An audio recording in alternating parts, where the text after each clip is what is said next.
If you're newer into sports card investing, you're probably out there watching every video on YouTube, listening to every podcast, reading every article, and the ones that catch our attention the most are top 3 players to invest in now. Buy these guys, they are before they get hot. Look, we're all addicted to that because at the end of the day, we want to know what cards and what players to invest in because we want to see a return on our investment. So that's all good and great. There's always just 2 questions that come to mind when I see these topics. And the first one is, how many of this card does this person have that they are looking to either pump up the value of that player or that card or just maintain it? Now, I'm not saying that the majority of influencers or investors do this. There might be 1% that do, but it's a question that I always ask myself, and I suggest you ask that too. You should always be critical of me and everyone else and always question if we are pumping a player for legit reasons or if we have our own agenda. The second thing I always wonder is how many people read this article before me,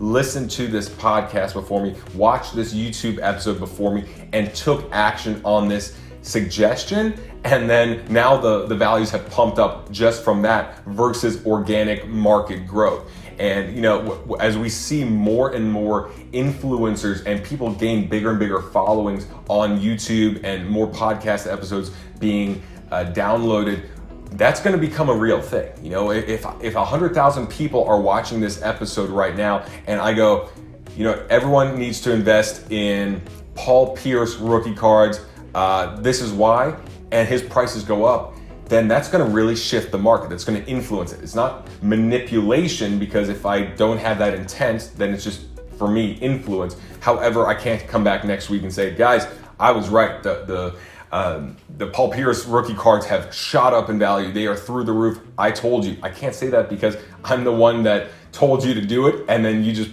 basically fulfilled the prophecy. That's a self-fulfilling prophecy. So I always have to ask that. But if we see these videos, what are we supposed to do? I mean, the whole point is to learn something and gain something. And I take it 2 ways. First of all, if I see the video right when it's launched, if I listen to the podcast right when it's launched, or whatever it is, or see that email newsletter right when it comes to me, and the player makes sense, the card makes sense, and it still vibes with it aligns with my own investing philosophy, I'll go ahead and pull the trigger if it's early on. If it's been half a day or a day since I've seen it, I'm very hesitant to pull the trigger unless the prices are very low, in which case I may still do it. More importantly, and this is what's gonna sustain us long term, is I wanna hear the reasoning. Why this player? Why this team? Or why this card? Why this grading? Whatever it is, I want to get to the bottom of that thought process, because when I can combine all the successful investors' thought processes, I can make that action before they even suggest it. I could actually make that move and get those cards and not even wait for the suggestions to come out, knowing that I already got this down. One recent example is the NFL draft. We all watched from our living rooms as players all over the country got that phone call from their living rooms, and it was a very interesting experience. But most people were on the couch watching without thinking of investing opportunities based on these players. Now, of course, we can't invest in those actual rookies because their cards aren't out. We're not going to see them in their jerseys, nothing like that. However, their draft or their pick from a certain team, or their lack of being drafted by a certain team, affects current players. Think of how Aaron Rodgers has been affected from the draft of that rookie. I don't know his name, but the rookie that Green Bay picked up. The example I took to heart was the New England Patriots, because as a Bucs fan, I'm excited about Tom Brady. When Jared Stidham stepped up as the incumbent starter, his prices went up, but I was still waiting to see if the Patriots would select another QB in an early round. If it was going to be a later round, I'd figure, that guy's probably a backup. But if it was a second or a third rounder, I'd think to myself, hey, maybe Jared Stidham isn't going to be the starter. Maybe it'll be a battle. But when the Patriots did not select a QB, I went out and bought about 5 Jared Stidham rookie cards, thinking, hey, you know what?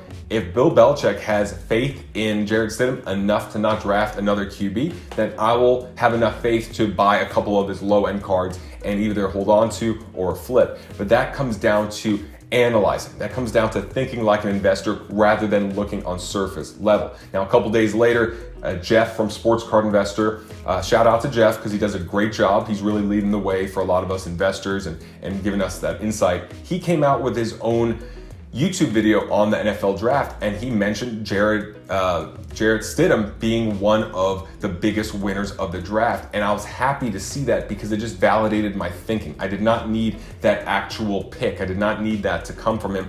But the fact that I'm thinking like an investor makes me feel good. So anytime you get one of these videos, 3 guys to invest in now, 5 guys you should look at, not 5 Guys Burgers, I was thinking of 5 Guys, I haven't been there in forever. 5 guys to invest in that are under $20, whatever it is. Apply the thinking, really see if that makes sense to you, because at the end of the day, we don't want to be handed fish, we want to be taught how to fish. And this is not a sports card welfare program where you just have to be given out the answer. At the end of the day, the investors that make it know how to fish. Now, if you want to learn how to fish, subscribe to the station, pound the like for good karma during the next box break, and I'll see you in the next video.